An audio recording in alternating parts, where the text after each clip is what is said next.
வணக்கம் நேர்களே, மற்றும் ஒரு நேர்கொண்ட பார்வை நிகழ்ச்சியூடாக உங்கள் அனைவரையும் சந்தித்ததில் மிக்க மகிழ்ச்சி. இன்று நம்முடைய நேர்கொண்ட பார்வை நிகழ்ச்சியில் கொழும்பு கலையகத்தில் நம்முடன் இணைந்து கொண்டிருக்கின்றார் ஜனநாயக மக்கள் முன்னணியினுடைய பொதுச் செயலாளர் முருகேசு பரணிதரன் அவர்களை நிகழ்ச்சிக்குள் இணைத்துக் கொள்ளலாம். உங்களுக்கு வணக்கம். வணக்கம். நிச்சயமாக வேலைப்பளுவுக்கு மத்தியிலும் கூட நம்முடைய நேர்கொண்ட பார்வை நிகழ்ச்சியில் பங்கேற்றிருக்கின்றீர்கள். நலமாக உள்ளீர்களா? மிகவும் நலமாக இருக்கணும். தேர்தலுக்கு பிறகு உள்ளூராட்சி மன்ற தேர்தல் முடிவுகள் வெளியாக இருக்கின்றன. இப்படியான ஒரு பின்னணியில் உள்ளூராட்சி சபைகளில் ஆட்சி அமைத்தல் தொடர்பிலான விடயத்தில் இப்பொழுது ஆளும் எதிர்க்கட்சிகள் சுயேட்சை குழுக்களை நாடி அவர்களுடனும் கலந்துரையாடல்கள் முன்னெடுத்து கொண்டிருக்கின்றார்கள். இப்படியான ஒரு பின்னணியில் கொழும்பு மாநகர சபை யார் வசமாக போகின்றது என்ற ஒரு விடயமும் பாரிய அளவு கேள்விக்குறியும் மக்களினுடைய பாரிய எதிர்பார்ப்புக்கு மத்தியிலும் இருக்கின்றது. இப்படியான ஒரு பின்னணியில் நீங்கள் பங்காளி கட்சியாக இருக்கக்கூடிய ஐக்கிய மக்கள் சக்தி வசமாகுமா இந்த கொழும்பு மாநகர சபை? இல்லை, அதற்கான பேச்சுவார்த்தைகள் இடம்பெற்றுக் கொண்டிருக்கின்றன. அதாவது இந்த தேர்தல் முறை உள்ளூராட்சி மன்ற தேர்தலுக்கான இது இரண்டாவது தடவையாக இந்த தேர்தல் முறையின் கீழ் நடைபெற்றிருக்கிறது. அதாவது வட்டார அடிப்படையிலே 60% உறுப்பினர்கள் தெரிவு செய்யப்பட்டு பட்டியல் அடிப்படையிலே 40% உறுப்பினர்கள் தெரிவு செய்யப்படுகின்றார்கள். இந்த முறையின் கீழ் பார்க்கின்ற பொழுது ஒரு கட்சி 50%க்கு அதிகமான ஆசனங்களை பெற்றுக்கொள்வது சிரமமாக இருக்கிறது. ஏற்கனவே இருந்த விகிதாசார முறையிலே அதற்கு ஏதுவான முறைகள் காணப்பட்டன. அதாவது அதிகமான வாக்குகளை பெற்றுக்கொள்ளக்கூடிய கட்சிக்கு முதல் 2 போனஸ் ஆசனங்கள் வழங்கப்படுவதோடு அவர்கள் பெரும்பான்மையை உறுதி செய்து கொள்ளக்கூடிய வாய்ப்பு இருந்தது. ஆனால் இந்த தேர்தல் முறை வந்ததுக்கு பிறகு இதிலே ஒரு குழப்ப நிலை நீடிக்கிறது. அதே நேரம் நாட்டிலே இதற்கு முன்பு நடைபெற்ற 2 தேர்தல்களிலும் தேசிய மக்கள் சக்தி அமோகமாக வெற்றி பெற்றிருந்தது. ஜனாதிபதி தேர்தலில் அவர்கள் 50% வாக்குகளை பெறாவிட்டாலும் கூட அதற்கு பிறகு இடம்பெற்ற பாராளுமன்ற தேர்தலில் அதிக அளவான வாக்குகளை பெற்றிருந்தார்கள். ஆனால் கொழும்பு மாநகர சபை அவர்கள் கைப்பற்ற வேண்டும் என்கின்ற ஒரு எதிர்பார்ப்பு அவர்கள் மத்தியிலே இருக்கிறது. எந்த இடத்தை வெற்றி பெற்றாலும் பிரயோசனமில்லை, கொழும்பு மாநகர சபையை தாங்கள் கைப்பற்ற வேண்டும், இதிலே நாங்கள் ஆட்சி அமைக்கணும் அப்படிங்கிறது அவங்களுடைய மிகப்பெரிய ஒரு வெறியாக கூட இருக்கிறது இந்த அரசியலை பொறுத்தளவுக்கு. ஆனாலும் கொழும்பு மாநகர சபை என்பது காலங்காலமாக ஐக்கிய தேசிய கட்சியின் பின்னணியோடு தான் செயற்பட்டு வந்தது. ஒரு தடவை ஐக்கிய தேசிய கட்சியினுடைய வேட்புமனு நிராகரிக்கப்பட்ட போது கூட அதாவது ஆதரவளித்த சுயேட்சை குழு தான் கொழும்பு மாநகர சபையை கைப்பற்றியது. கடந்த முறையும் அப்படித்தான் இருந்தது. ஆனால் இம்முறை தேசிய மக்கள் சக்திக்கு அதிகமான ஆசனங்கள் கிடைத்திருக்கின்றன, உறுப்பினர்கள் கிடைத்திருக்கின்றார்கள். ஆனால் எதிரணி எல்லோரையும் சேர்க்கின்ற பொழுது அதிகமான உறுப்பினர்கள் இருக்கின்றார்கள். இந்த உள்ளூராட்சி சபை முறைமையின் அடிப்படையில் தலைவரை அல்லது நகர முதல்வரை தெரிவு செய்வதற்கு மாத்திரம்தான் இந்த உறுப்பினர்களுடைய ஆதரவு தேவைப்படும். அதற்கு பிறகு மாநகர சபையை கொண்டு நடத்துவதோ அல்லது உள்ளூராட்சி மன்றத்தை கொண்டு நடத்துவதற்கு இந்த பிரச்சனை இல்லை. இப்பொழுது யார் மேயர், யாருடைய ஆதரவு பெற்றவர் மேயர், இதுதான் இங்கே இருக்கக்கூடிய பிரச்சனை. ஆகவே இந்த இருக்கக்கூடிய ஐக்கிய மக்கள் சக்தி, ஐக்கிய தேசிய கட்சி, ஸ்ரீலங்கா முஸ்லீம் காங்கிரஸ், அப்புறம் ஏனைய சுயேட்சை குழுக்கள், இவர்கள் எல்லோரும் சேர்ந்து ஒரு தீர்மானம் எடுப்பார்களாக இருந்தால், ஒரே தீர்மானத்தில் இருப்பார்களாக இருந்தால் நிச்சயமாக ஐக்கிய மக்கள் சக்தியை சேர்ந்த ஒருவர் கொழும்பு மாநகர சபையின் முதல்வராக வரக்கூடிய வாய்ப்பு இருக்கிறது. அதற்கான பேச்சுவார்த்தைகள் நடைபெற்று கொண்டிருக்கின்றன. அது பெரும்பாலும் வெற்றி அளிக்கும் என்கின்ற எதிர்பார்ப்பும் இருக்கிறது. ஆனாலும் சில முரண்பாடுகள், அதாவது நான் இவரோடு சேர்ந்து பயணிக்க முடியாது, இவருக்கு என்னோடு சேர்ந்து பயணிக்க முடியாது என்கின்ற இந்த ஐக்கிய தேசிய கட்சி தலைவருக்கும் ஐக்கிய மக்கள் சக்தி தலைவருக்கும் இருக்கக்கூடிய இந்த அவர்களுக்கு இடையிலான இந்த முரண்பாடு தான் இந்த நிலைக்கு காரணமாக, அதாவது இது கைகூடாவிட்டால் அதுதான் இதற்கு காரணமாக இருக்க முடியும், வேறு எதுவும் காரணமாக இருந்திருக்க முடியாது. ஏனென்றால் அவர்கள் 2 பேருமே முன்னாள் ஜனாதிபதி ரணில் விக்ரமசிங்க அவர்களும் ஐக்கிய மக்கள் சக்தியினுடைய தலைவர் சஜித் பிரேமதாஸ் அவர்களும் ஜனாதிபதி தேர்தலுக்கு முன்பே கூட்டு சேர்ந்திருப்பார்களாக இருந்தால் நாட்டில் இந்த ஆட்சி மாற்றமே வந்திருக்க வாய்ப்பில்லை. இந்த என்பிபி ஆட்சிக்கு வந்திருக்கவே முடியாது. ஜனாதிபதி தேர்தலில் ரணில் விக்ரமசிங்கவின் வாக்குகளையும் சஜித் பிரேமதாசவின் வாக்குகளையும் சேர்த்தால் அனுர்குமார் திசாநாயக்க பெற்ற வாக்குகளை விட அதிகம். ஆகவே அந்த நிலை நடைபெறவில்லை. ஆகவே இதுவும் நடைபெறாமல் போகுமாக இருந்தால், அல்லது பொது எதிரணியாக ஐக்கிய மக்கள் சக்தியோடு ஐக்கிய தேசிய கட்சி அல்லது ஏனைய சுயேட்சை குழுக்கள் ஒன்றிணைந்து இதில் கொழும்பு மாநகர முதல்வர் பதவியை பெற்றுக்கொள்ள முடியாமல் போகுமாக இருந்தால் அதற்கு இவர்களுடைய அந்த ஈகோ பிரச்சனை தான் காரணமாக அமையும். ஆனால் இப்போதைக்கு வெற்றிகரமான பேச்சுவார்த்தைகள் முன்னெடுக்கப்படுவதாக தகவல்கள் கிடைத்த வண்ணம் இருக்கின்றன. இருந்தாலுமே கூட இந்த பிரச்சனையை சீர் செய்வதற்காக ஜனநாயக கூட்டணி, அதாவது தமிழ் முற்போக்கு கூட்டணியாக ஏதேனும் கலந்துரையாடல்கள், ஆலோசனைகளை வழங்கி இருக்கின்றீர்களா? இந்த ரணில் விக்ரமசிங்க முன்னாள் ஜனாதிபதி தலைமையிலான இந்த ஐக்கிய தேசிய கட்சியினருக்கும் ஐக்கிய மக்கள், அதாவது ஐக்கிய மக்கள் சக்தி தலைமையிலான சஜித் பிரேமதாஸ் அவர்களுக்கும் ஏதேனும் ஆலோசனைகளை வழங்கி இருக்கின்றீர்களா இந்த இணைந்து பயணிப்பது? நேற்று அல்ல, ஜனாதிபதியாக ரணில் விக்ரமசிங்க அவர்கள் இருந்த காலப்பகுதியில் கூட தலைவர் மனோ கணேசன் அவர்கள் அவரோடும் பேச்சுவார்த்தை நடத்தியிருந்தார். சஜித் பிரேமதாஸ் அவர்களோடும் பேச்சுவார்த்தை நடத்தியிருந்தார்.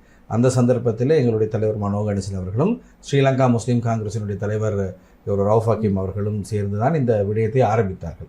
இந்த இரண்டு தரப்பினரும் ஒன்று சேர வேண்டும் என்கின்ற, ஒன்று சேர்ந்தால்தான் எங்களுக்கு அரசியல் சூழல் சாதகமாக அமையும் என்பதை கருத்தில் கொண்டு அந்த பேச்சுவார்த்தைகளை ஆரம்பித்திருந்தார்கள். அப்பொழுது இரண்டு தரப்பினரும் பேசுவதற்கு இணங்கியிருந்தார்கள். அப்போது ஜனாதிபதியாக இருந்த ரணில் விக்ரமசிங்க அவர்கள் தலைவர் மனோ கணேசனிடமும் ரவுஃப் ஹக்கீம் அவர்களிடம் கேட்டிருந்தார். நாங்கள் இரண்டு தரப்பும் பேசுவதில் கண்காணிப்பாளர்களாக நீங்கள் இருக்க வேண்டும் என்று சொல்லி கூட கேட்டிருந்தார். ஆகவே அன்றிலிருந்து எங்களுக்கு அந்த ஈடுபாடு இருக்கிறது. இப்போதும் கூட தலைவர் மனோ கணேசன் தான் இந்த நடவடிக்கைகளை முன்னின்று எடுத்துச் செல்கின்றார் என்பது ஊடகங்கள் வாயிலாக நீங்களும் எல்லாரும் மக்களும் அறிந்து கொள்ளக்கூடியதாக இருக்கும். ஆகவே இந்த இணைப்பு தேவையா, இப்போது தேவையா, அல்லது எப்போது தேவை என்பதை விட இப்போது இந்த உள்ளாட்சி மன்றங்களிலே ஐக்கிய மக்கள் சக்தி அல்லது ஐக்கிய தேசிய கட்சி, ஏனைய கட்சிகள் இணைந்து பெரும்பான்மை நிரூபித்து ஆட்சிகளை கைப்பற்றக்கூடிய இடங்களில், அதிகாரத்தை பெற்றுக்கொள்ளக்கூடிய இடங்களில் அதிகாரத்தை பெற்றுக்கொள்ள வேண்டும். ஏனைய இடங்களிலே தேசிய மக்கள் சக்தி பெரும்பான்மையாக பெற்றிருக்கக்கூடிய இடங்களில் அவர்கள் ஆட்சி அமைப்பதை பற்றி எந்த விதமான ஆட்சேபனையோ அல்லது அதற்கு நாங்கள் குறுக்கே நிற்க போவதோ கிடையாது என்கின்ற நிலையில் தான் தலைவர் மனோ கணேசன் அவர்கள் இப்பொழுது இந்த செயற்பாடுகளை முன்னெடுத்து செல்கிறார். ஆனாலுமே கூட ஐக்கிய மக்கள் சக்தியில் இருப்பவர்களும் சரி, அவர்களுடைய பங்காளி கட்சிகளாக இருக்கக்கூடிய உங்களுடைய அணி சார்ந்தவர்களும் சரி, குறிப்பிடுகின்ற விடயமாக இருப்பது, இந்த தேர்தல்களில் ஐக்கிய தேசிய கட்சியும் ஐக்கிய மக்கள் சக்தியும் இணைந்து செய்யப்பட்டிருந்தால் அதிக வாக்குகளை பெற்றுக்கொள்ளக்கூடியதாக இருந்திருக்கும், ஆட்சி அமைக்கக்கூடிய ஒரு வாய்ப்பு இருந்திருக்கும் என்ற கருத்துக்களை முன்வைக்கின்றீர்கள். ஆனால் மக்களினுடைய ஆணை அவ்வாறாக இல்லையே. அதாவது மக்கள் அத்தகைய ஒரு விடயத்தை விரும்பாதமையின் காரணமாகத்தான் உங்களால் அந்த விடயத்தை கைப்பற்ற முடியவில்லை என்று நீங்கள் சிந்திக்கவில்லை? இல்லையே. இப்பொழுது ஐக்கிய தேசிய கட்சியாக இருக்கட்டும், ஐக்கிய மக்கள் சக்தியாக இருக்கட்டும், இப்போ கொழும்பிலே எங்களுடைய கூட்டணியின் பங்காளி கட்சியாக இருக்கக்கூடிய ஸ்ரீலங்கா முஸ்லீம் காங்கிரஸும் தனித்து போட்டியிட்டது. இந்த வாக்குகளை சேர்க்கின்ற பொழுது அல்லது அவர்கள் பெற்றிருக்கக்கூடிய வட்டார முறைகளின் அடிப்படையிலே இந்த மூன்று தரப்புடைய வாக்குகளை ஒரு இடத்துக்கு கொண்டு வந்தால் தேசிய மக்கள் சக்தி பெற்றுக்கொள்ளக்கூடிய வாக்குகளை விட அதிகமாக இருக்கிறது. வட்டாரங்கள் அதிகமாக பெற்றுக்கக்கூடிய வாய்ப்பு இருக்கிறது. கொழும்பில சில இடங்கள் பார்த்தீங்கன்னா சாதாரணமாக இப்போ மட்டக்குழிய வட்டாரத்தில் எடுத்துக்கொண்டால் அந்த 3 உறுப்பினர்களை தெரிவு செய்ய வேண்டிய வட்டாரம். அங்கே தேசிய மக்கள் சக்தி ஐக்கிய மக்கள் சக்தியை விட வெறும் 75 வாக்குகளிலே வெற்றி பெற்று 3 உறுப்பினர்களை பெற்றுக்கொள்கிறது. ஆனால் ஐக்கிய தேசிய கட்சியும் கணிசமான வாக்குகளை அங்கே பெற்றிருக்கிறது. ஆக இந்த 2 வாக்குகளை சேர்ந்திருந்தால் அந்த வட்டாரம் தோல்வி அடைந்திருக்காது. சரியா? தோல்வி அடைந்திருக்காது என்பதன் ஊடாக அந்த பல்லங்கு தொகுதி அது வட்டாரம். ஆகவே 3 உறுப்பினர்களை பெற்றிருக்கலாம். அந்த மாதிரியான பல இடங்கள் கொழும்பிலே காணப்படுகிறது. இப்பொழுது கொழும்பு சொல்லுவாங்க வாழைத்தோட்டம்னு சொல்லி, வாழைத்தோட்டம் வட்டாரத்திலே ஸ்ரீலங்கா பொதுஜன பெரமுன வெற்றி பெற்றிருக்கிறது. ரணசிங்க பிரேமதாசனுடைய சொந்த இடம், சஜித் பிரேமதாசனுடைய தந்தையினுடைய சொந்த இடம். ஐக்கிய தேசிய கட்சியும் வெற்றி பெறவில்லை, ஐக்கிய மக்கள் சக்தியும் வெற்றி பெறவில்லை. இவர்களுடைய வாக்குகள் எல்லாம் பிளவுபட்டு செல்வதன் காரணமாக வேறொரு 3ஆம் தரப்பு அங்கே வெற்றி பெறக்கூடிய சூழல் உருவாகி இருக்கிறது.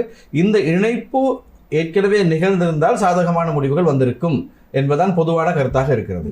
அதே போன்று இன்னும் ஒரு விடயத்தை பார்க்கும் பொழுது, முன்னே அதாவது ஜனாதிபதி தேர்தல், பொது தேர்தலை பார்க்கிலும் தேசிய மக்கள் சக்தியினுடைய வாக்கு வங்கியில் சரிவு ஏற்பட்டிருப்பதாக எதிரணிகள் குற்றம் சுமத்துகின்றன. அப்படி அல்ல, அதாவது அப்படியான போக்கு காணப்படுவதாக தெரிவிக்கின்றார்கள். ஆமாம், அதுதான். எப்படி அந்த 2 தேர்தல்களையும் வைத்து இந்த உள்ளூராட்சி சபை தேர்தலினுடைய முடிவுகளை பகுப்பாய்வு செய்ய முடியும்? அதாவது ஜனாதிபதி தேர்தலிலே பெற்ற வாக்குகளை விட பொது தேர்தலில் அதிக வாக்குகள் வந்தன. ஜனாதிபதி தேர்தலிலே நீங்கள் சொல்லுகின்ற வாதத்துக்கு நான் ஒருவனாக இருந்தால் அனுர்குமார் திசாநாயக்க என்கின்ற ஒரு நபர். ஆனால் பொது தேர்தலை பொறுத்தளவுக்கு 225 பேரை தெரிவு செய்வதற்கான வேட்பாளர்களை கொண்ட ஒரு களம். அப்போ அதிலே அங்கே ஒருவரை விட வேட்பாளர்களுடைய எண்ணிக்கை அதிகம். சரியா? அங்கே வேட்பாளர்களுடைய எண்ணிக்கை அதிகமாகின்ற பொழுது வாக்குகளுடைய எண்ணிக்கை அதிகரித்தது. அப்படி எடுத்துக்கொள்ளலாம் தானே? ஆனால் அதையும் தாண்டி உள்ளூராட்சி சபையை தெரிவு செய்கின்ற பொழுது கிட்டத்தட்ட 8000 பேரை தெரிவு செய்யக்கூடிய ஒரு தேர்தல் களம். நாடு முழுக்க அவர்கள் அனைத்து சபைகளிலும் போட்டியிட்டார்கள். அப்பொழுது அவர்களுடைய வேட்பாளர்களுடைய எண்ணிக்கை அதிகம். அப்படியானால் இதிலையும் அந்த வாக்கு கூடியிருக்கத்தானே வேணும், அதன் ஒப்பீட்டளவில் பார்க்கின்ற பொழுது. ஆனால் உண்மை என்னவென்றால், எதற்காக இவ்வளவு அவசரப்பட்டு இந்த தேர்தலுக்கு வர வேண்டும்? இப்போ உள்ளூராட்சி சபை தேர்தல் இப்போ கடந்த வருடம் நடைபெற இருந்தது. நாட்டில் இருந்த பொருளாதார நிலை காரணமாக ஜனாதிபதி ரணில் விக்ரமசிங்கே அதனை ஒத்திவைக்க வேண்டிய ஒரு கட்டாயத்துக்கு சென்றார். மாகாண சபை தேர்தல்கள் பல வருடங்களாக நடைபெறாமல் இருக்கின்றது. அப்படியானால் முதலில் நடத்தியிருக்க வேண்டுமாக இருந்தால் மாகாண சபை தேர்தலுக்கு போயிருக்கலாம். ஆனால் இவர்கள் பிரதேச சபை தேர்தலுக்கு வந்தார்கள். அது உள்ளூராட்சி மன்றத்திலே அவர்களுடைய பகுதிகளில் இருக்கக்கூடிய உள்ளூரிலே அவர்களுடைய ஆதிக்கத்தை தக்க வைத்துக் கொள்வதற்கான முயற்சி. இந்த அரசாங்கத்தை பொறுத்தளவுக்கு அவர்கள் எதிர்பார்க்கின்ற விஷயம், அவர்கள் புகழின் உச்சியிலே அல்லது அவர்களுடைய செல்வாக்கு அதிகமாக இருக்கின்ற காலகட்டத்திலேயே தேர்தல்களை நடத்தி சபைகளை கைப்பற்றிவிட வேண்டும். உள்ளூராட்சி சபையாக இருக்கட்டும், அதே போல மாகாண சபை கூட அப்படி யோசித்திருக்கலாம். ஆனால் இவர்களுக்கு புரிந்திருக்கிறது, இந்த குறிப்பிட்ட காலத்துக்குள் நாங்கள் தேர்தலை நடத்தாவிட்டால் நாங்கள் காலப்போக்கில் செல்வாக்கு இழந்தவர்களாக மாறிவிடுவோம், எங்களுக்கு செல்வாக்கு இல்லாமல் போய்விடும், எங்களுடைய செல்வாக்கு பாதாளத்துக்குள்ளே போய்விடும் என்கின்ற ஒரு நிலை இவர்களுக்கு தெரிந்திருக்கிறது. அதன் அடிப்படையில் தான் இந்த உள்ளூராட்சி மன்ற தேர்தலுக்கு அவசரப்பட்டு சென்றார்கள். இல்லாவிட்டால் இந்த தேர்தல் முறையிலே மாற்றத்தை கொண்டு வந்திருக்க வேண்டும், நாங்கள் சரியாக பார்ப்போமாக இருந்தால். அதே போல் இதிலே உள்ளூராட்சி சபை உறுப்பினர்களுடைய எண்ணிக்கை கடந்த முறையை விட, அதாவது கடைசி முறை கொண்டு வந்த முறையின் அடிப்படையிலே உறுப்பினர்களுடைய எண்ணிக்கை அதிகரிக்கப்பட்டிருக்கிறது. அதனை குறைக்க வேண்டும் என்கின்ற ஒரு கோரிக்கை முன்வைக்கப்பட்டிருக்கிறது. அது அரசியல் களத்திலே, சமூக ஊடகங்களிலே, சமூக தளங்களிலே பேசப்படக்கூடிய விஷயம். நாட்டிலே கிட்டத்தட்ட 8000க்கு அதிகமான உள்ளூர் அதிகார சபை உறுப்பினர்களை பெற்று அவர்களுக்கு சம்பளம் வழங்க வேண்டும், அவர்களுக்கான கொடுப்பனவுகளை வழங்க வேண்டும். அது நாட்டுக்கு ஒரு அனாவசியமான செலவு. ஆகவே அந்த முறைமையை மாற்றி நாங்கள் பழைய முறைக்கே போக வேண்டும். பழைய முறையில் 4000 உறுப்பினர்கள் தான் இருந்தார்கள் என்கின்ற ஒரு வாதம் இருக்கிறது. ஆனால் இவர்கள் அதை கூட பொருட்படுத்தாமல், அதை கூட கவனத்திலே எடுக்காமல் தேர்தலுக்கு சென்றதுக்கான காரணம், அந்த தங்களுக்கு இருக்கக்கூடிய செல்வாக்கை பயன்படுத்தி கொள்ள வேண்டும் என்று. ஆனால் அந்த செல்வாக்கு இப்போ வீழ்ச்சி அடைந்திருக்கிறது. அதுதான் இந்த தேர்தலிலே வெளிப்படையாக சொல்லக்கூடிய விஷயம். இதிலே சொல்லப்பட்ட விஷயங்கள் என்னவென்றால், மக்கள் சிந்திக்க ஆரம்பித்திருக்கிறார்கள். இந்த அரசாங்கம் பதவிக்கு வருவதற்காக சொன்ன விடயங்கள் அத்தனையுமே அப்பட்டமான பொய் என்று மக்கள் உணர ஆரம்பித்திருக்கின்றார்கள்.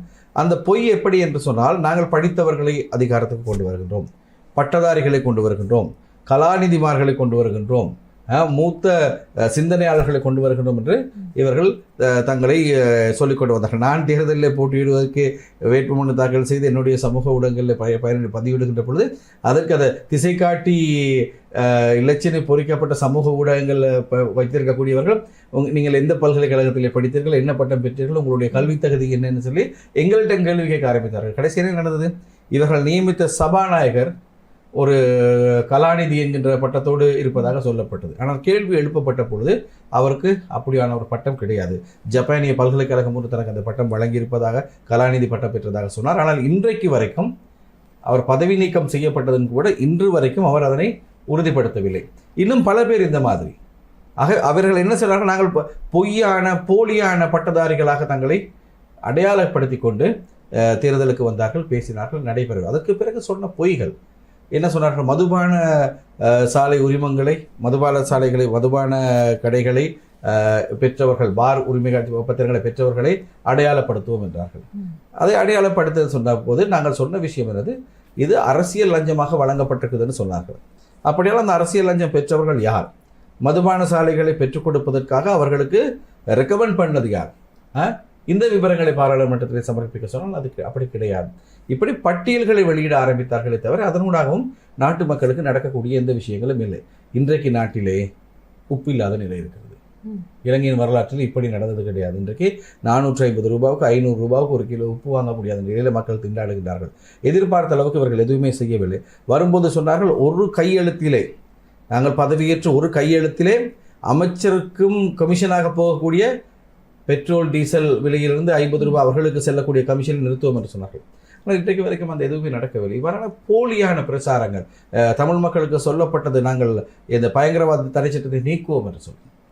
இன்றைக்கு வரைக்கும் அதை பற்றின தகவல் கிடையாது. கடைசியில் என்ன என்றால், ஒரு இந்த கட்சியின் மீதான ஒரு அபிமானத்திலே மக்கள் வாக்களித்து விட்டார்கள். தெரிவு செய்யப்பட்ட உறுப்பினர்கள் யார் என்று மக்களுக்கு தெரியவில்லை. உதாரணத்துக்கு எடுத்துக்கொள்ளுங்கள், இந்த கொழும்பு மாவட்டத்தை, நாங்கள் வசிக்கின்ற இந்த கொழும்பு மாவட்டத்தை எடுத்துக்கொண்டால், கொழும்பு மாவட்டத்தில் இதற்கு முன்பு ஐக்கிய மக்கள் சக்தியிலே, ஐக்கிய தேசிய கட்சியிலே, ஸ்ரீலங்கா சுதந்திர கட்சியிலே, பொதுஜன பெரமுனவிலே பாராளுமன்ற உறுப்பினர்கள் இருப்பார்கள். கிட்டத்தட்ட 18 பாராளுமன்ற உறுப்பினர்கள் இந்த கொழும்பு மாவட்டத்தில் இருப்பார்கள். ஒரு பாடசாலை மாணவனை அழைத்து கொழும்பு மாவட்டத்தின் எம்பிக்கள் யார் என்று கேட்டால் பட்டியலை சொல்வார்கள். ஐக்கிய தேசிய கட்சியில் யார் இருக்கின்றார், ரணில் விக்ரமசிங்க தொடங்கி கடைசியாக இருக்கக்கூடியவர் வரைக்கும் அவர்களுக்கு தெரிந்திருக்கும்.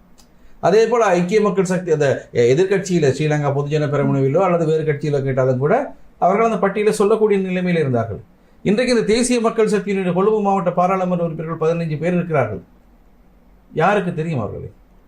அவர்களுடைய அலுவலகம் எங்கே இருக்கிறது? அவர்களுடைய தொலைபேசி இலக்கம் என்னது?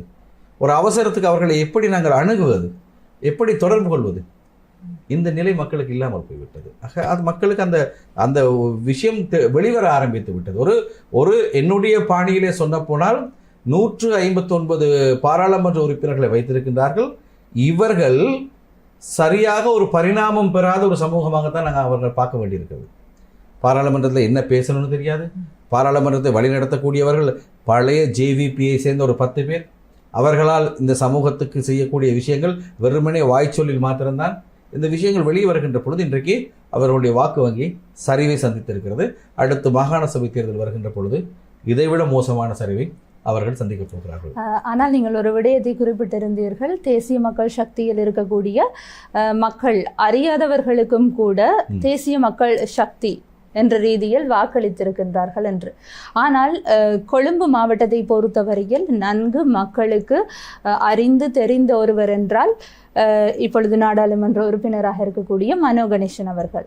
ஆனால் ஏன் அவருக்கு இந்த தேர்தல், பொது தேர்தலின் பொழுது அவரால் அதிக வாக்குகளை பெற்றுக்கொள்ள முடியாமல் தேசிய பட்டியலின் ஊடாக நாடாளுமன்றத்துக்கு செல்லுகின்ற நிலை ஏற்பட்டது என்று கருதுகின்றீர்கள்? அதாவது இங்கு மாத்திரமல்ல, யாழ்ப்பாணத்தை எடுத்துக்கொள்ளுங்கள்.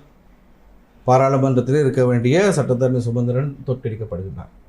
இங்கே மனோ கணேசன் பாராளுமன்றத்துக்கு வரவில்லை, வெற்றி பெற முடியவில்லை. இதே மாதிரி எத்தனையோ முக்கியமான அரசியல்வாதிகள், நாட்டிலே மிக மோசமான எரிபொருள் தட்டுப்பாடு இருக்கின்ற பொழுது அதனை சரியான முறையில் நிர்வகித்த அன்றைக்கு அந்த விடயத்துக்கு பொறுப்பான அமைச்சனாக இருந்த காஞ்சிர விஜயசேகர தோற்கடிக்கப்படுகின்றார். மக்கள் ஒரு அலையிலே அள்ளுண்டு போய்விட்டார்கள். அந்த அலை யாரும் எதிர்பார்க்காத ஒரு விஷயம். தலைவர் மனோ கணேசனுடைய வாக்குக்கு ஏற்பத்தான், வார்த்தைக்கு ஏற்பத்தான் ஜனாதிபதி தேர்தலிலே நாங்கள் கொழும்பு மாவட்டத்திலே மத்திய கொழும்பிலே வெற்றி பெறுகின்றோம், வட கொழும்பிலே வெற்றி பெறுகின்றோம், கொழும்பு தெற்கிலே வெற்றி பெறுகின்றோம், ஏனைய கேகாலை, ரத்னபுரி, நூரலியா மாவட்டங்களிலே தமிழ் மக்கள் பெரும்பான்மையாக வாழக்கூடிய இடங்கள் நாங்கள் வெற்றி பெறுகின்றோம். அந்த ஜனாதிபதி தேர்தல் முடிந்து 50 நாட்களுக்குள் பாராளுமன்ற தேர்தல் வருவதற்கு இடையில் இந்த செல்வாக்கு எப்படி சரிய முடியும்? என்ன காரணம் இருக்க முடியும்? ஆகவே தான் இங்கே மக்களுக்கு சொல்லப்பட்ட பொய்கள், மக்களுக்கு காட்டப்பட்ட ஒரு மாய உலகம், இதிலே மக்கள் தங்களுக்கு வேண்டியவர்கள் யார், வேண்டாதவர்கள் யார் என்பதை அடையாளம் கண்டுகொள்ள முடியவில்லை.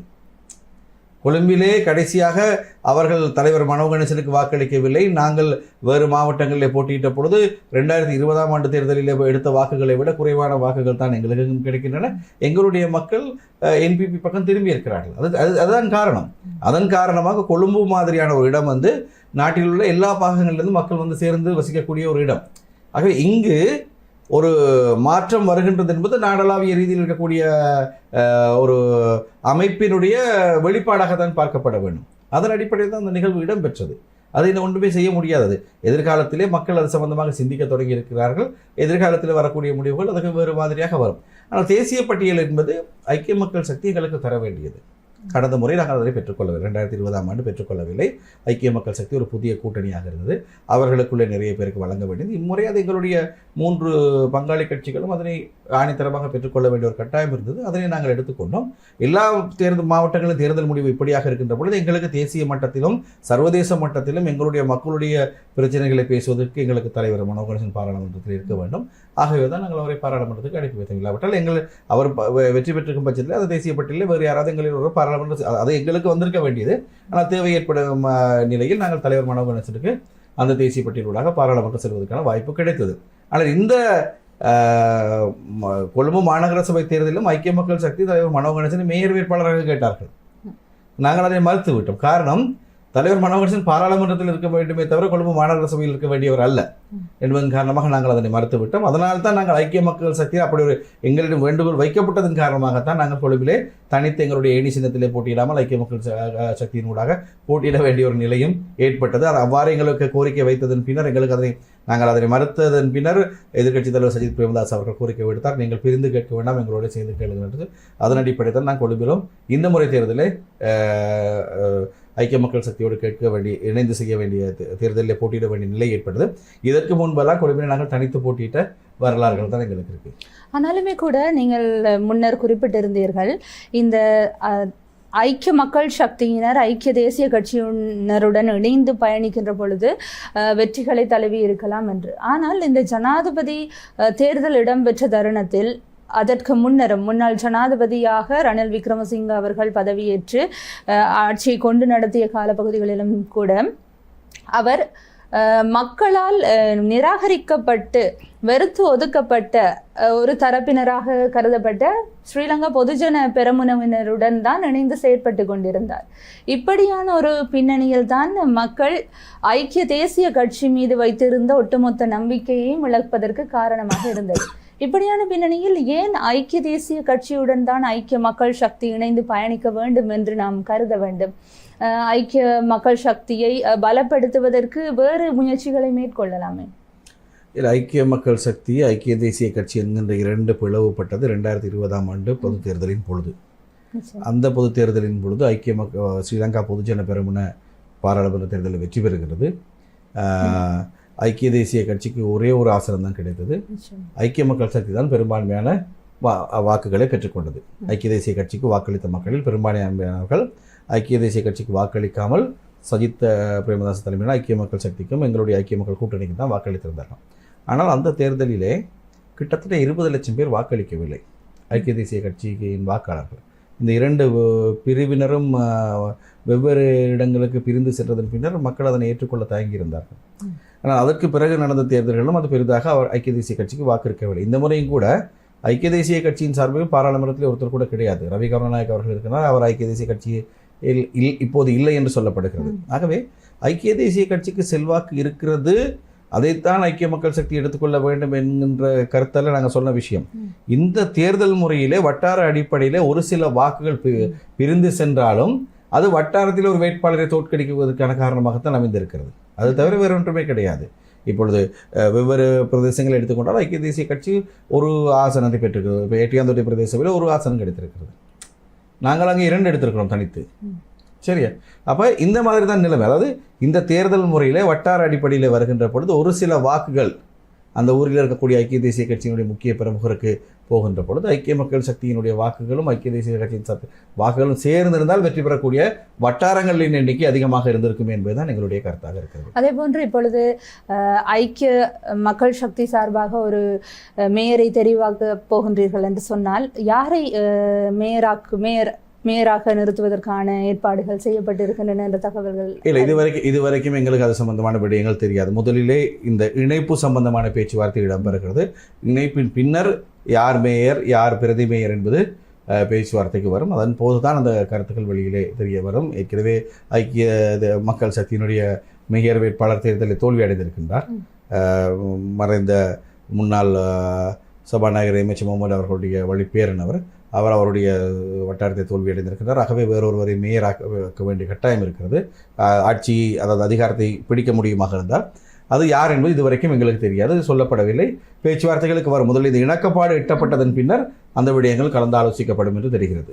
அதே போன்று இந்த தேர்தலில் சற்று வாக்கு வீதத்தில் அதிகரிப்பு ஏற்பட்டிருக்கிறது ஐக்கிய மக்கள் சக்திக்கு என்று குறிப்பிட்டிருந்தீர்கள். மேலும் இந்த ஐக்கிய மக்கள் சக்தி அணியினரை பலப்படுத்துவதற்கு எத்தகைய நகர்வுகளை எதிர்க்கட்சி தலைவர் சஜித் பிரேமதாஸ் அவர்கள் எடுக்க வேண்டும் என்று எண்ணுகின்றீர்கள்? ஒரு பங்காளி ஐக்கிய மக்கள் சக்தி ஐக்கிய மக்கள் கூட்டணி எவ்வாறு வளர்ச்சி பெற வேண்டும் என்பது கலந்துரையாடப்படக்கூடிய ஒரு விடயமாகத்தான் இருக்கிறது. அதாவது இந்த தேர்தலை பொறுத்தளவுக்கு ஐக்கிய மக்கள் சக்திக்கு கொஞ்சம் வாக்கு வங்கி கூடியிருக்கிறது. ஆனால் ஸ்ரீலங்கா பொதுஜன பெரமுனருக்கு 100% கூடியிருக்கிறது. ஜனாதிபதி தேர்தலோடு ஒப்பிடுகின்ற பொழுது. அப்போ அதை தான் நாங்கள் கருத்தில் கொள்ள வேண்டும். அதாவது என்பிபியினுடைய வாக்குகள் குறைவடைகிறது, திரும்ப அதே எஸ்எல்பிபிக்கு போய் சேர்கிறது. அவர்கள் மாத்திரமல்ல, புதிதாக இணைந்து கொண்ட சர்வஜன அதிகார கட்சியினரினுடைய அதாவது இந்த இடத்துக்கு போய் சேர்கிறது. ஆகவே இங்குதான் மிக முக்கியமான விடயம் இருக்கிறது. ஜேவிபி அல்லது தேசிய மக்கள் சக்தி என்பது அடிப்படையிலே 3 வீதமான வாக்கு வங்கியை வைத்திருக்கக்கூடிய ஒரு கட்சி தான். கடந்த ஜனாதிபதி தேர்தலில் கோட்டாபய ராஜபக்சவுக்கு அளிக்கப்பட்ட அந்த 69 வீதமான வாக்குகள் தான், இந்த 69 லட்சம் வாக்குகள் தான் என்பிபிக்கு வந்திருக்கு. இப்பொழுது அது அங்கிருந்து கலந்து வருகின்ற பொழுது அந்த வாக்குகள் சொந்த இடங்களை நோக்கி நகர ஆரம்பித்திருக்கின்றன. அந்த வாக்காளர்கள் தங்களுடைய சொந்த வீடுகளுக்கு, சொந்த இடங்களுக்கு போய் சேர ஆரம்பிக்கிறார்கள். அதனுடைய ஆரம்பம் தான் இங்கு வந்திருக்கிறது. ஐக்கிய மக்கள் சக்திக்கு வருகிறது. அதே போல ஸ்ரீலங்கா பொதுஜன பெரமுனவுக்கு பெரிய ஒரு ஏற்றம் கொண்டிருக்கிறது. ஆகவே அரசியலில் அடுத்து வரக்கூடிய காலகட்டம் கொஞ்சம் சுவாரஸ்யமான காலமாக இருக்கும். எதிர்பார்க்காத திருப்பங்களை கொண்டு வரக்கூடிய ஒரு காலகட்டமாக இருக்கும் என்று எதிர்பார்க்கப்படுகிறது. ஆனால் ஐக்கிய மக்கள் சக்தி தங்களுடைய கூட்டணியை பலப்படுத்தி கொண்டு தங்களுடைய செயற்பாடுகளை வியாபித்து கொண்டு சென்றால்தான் எதிர்காலத்திலே நல்ல முடிவுகளை பெற்றுக்கொள்ள முடியும். இல்லாவிட்டால் ஸ்ரீலங்கா பொதுஜன பெரமுனவினுடைய வளர்ச்சிக்கு முன்னால் நிற்க முடியாத ஒரு சூழ்நிலை ஏற்பட்டுவிடும். அதை நாங்கள் தெளிவாக சொல்லியிருக்கின்றோம். அது எதிர்கால அரசியல் அவர்கள் தீர்மானிக்கட்டும். ஆனால் இந்த ஐக்கிய மக்கள் சக்திக்குள்ளும் சில முரண்பாடுகள், குளறுபடிகள் காணப்படுவதாக கூறப்படுகின்றது. ஏனெனில் ஒரு சாரார் ஐக்கிய மக்கள் சக்திக்குள் இருக்கக்கூடிய சிரேஷ்ட உறுப்பினர்கள் ஐக்கிய தேசிய கட்சிக்கு ஆதரவு அளிக்கும் வகையில் செயற்பட்டு கொண்டிருப்பதான ஒரு போக்கும் காணப்படுகின்றது. உண்மையில் அப்படியான ஒரு சூழ்நிலை தான் காணப்படுகின்றதா? இது தொடர்பில் ஏதேனும், அதாவது பங்காளி கட்சியாக ஐக்கிய மக்கள் கூட்டணிக்குள் இருக்கின்ற உங்களுக்கு ஏதேனும் தகவல்கள் தெரியுமா? நிச்சயமாக அங்கு சில தரப்பினர் இப்பொழுது வெளிப்படையாக பேச ஆரம்பித்திருக்கின்றார்கள். ஐக்கிய மக்கள் சக்தியை சேர்ந்த பாராளுமன்ற உறுப்பினர் கூட இப்போ நேற்று முந்த நாள் ஊடகங்களில் பேசிக்கொண்டிருந்தார். அதாவது ஒரு சிலர் மாத்திரம் முடிவெடுக்கின்ற நிலையில் கட்சி இருக்கக்கூடாது, ஒரு கூட்டாண்மை இருக்க வேண்டும், ஒரு குழுவாக முடிவெடுத்து செயல்பட வேண்டும் என்கின்ற ஒரு கருத்தெல்லாம் இப்பொழுது பகிரங்கமாக பேசப்படுகிறது. அவர்களுக்கு இருக்கக்கூடிய தலைமை குழுவிலே கூட்டங்கள் சரியாக நடைபெறுகிறதா இல்லையா, அவருடைய அங்கத்தவர்கள் மத்தியிலே அல்லது பாராளுமன்ற உறுப்பினர்களோடு, தொகுதி அமைப்பாளர்களோடு சரியான ஒரு கருத்து பரிமாறல்கள் நடைபெறுகின்றதா என்பதெல்லாம் அங்கு கேள்விக்குறியான விஷயங்களாக காணப்படுகின்றன. அவற்றை அவர்கள் சரிப்படுத்திக் கொள்ள வேண்டும். கூட்டணியாக நாங்கள் அவர்களோடு பயணிக்கின்றோம், எங்களுடைய விஷயங்களை சரியாக பேசிக்கொள்கின்றோம், எங்களுடைய கருத்துக்களை அவர்களோடு பகிர்ந்து கொள்கின்றோம்.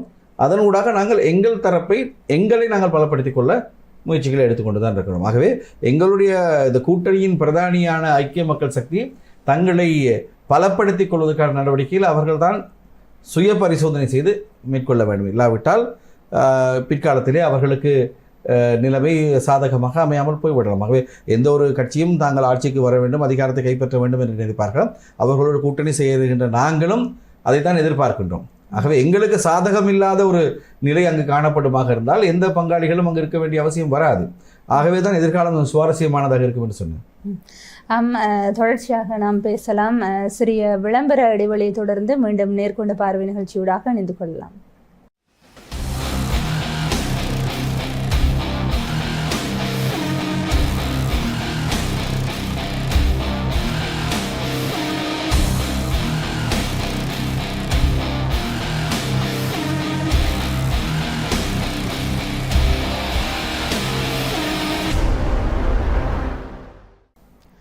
நேர்களே, சிறிய விளம்பர இடைவெளியை தொடர்ந்து மீண்டும் நேர்கொண்ட பார்வை நிகழ்ச்சியூடாக இணைந்து கொண்டிருக்கின்றோம்.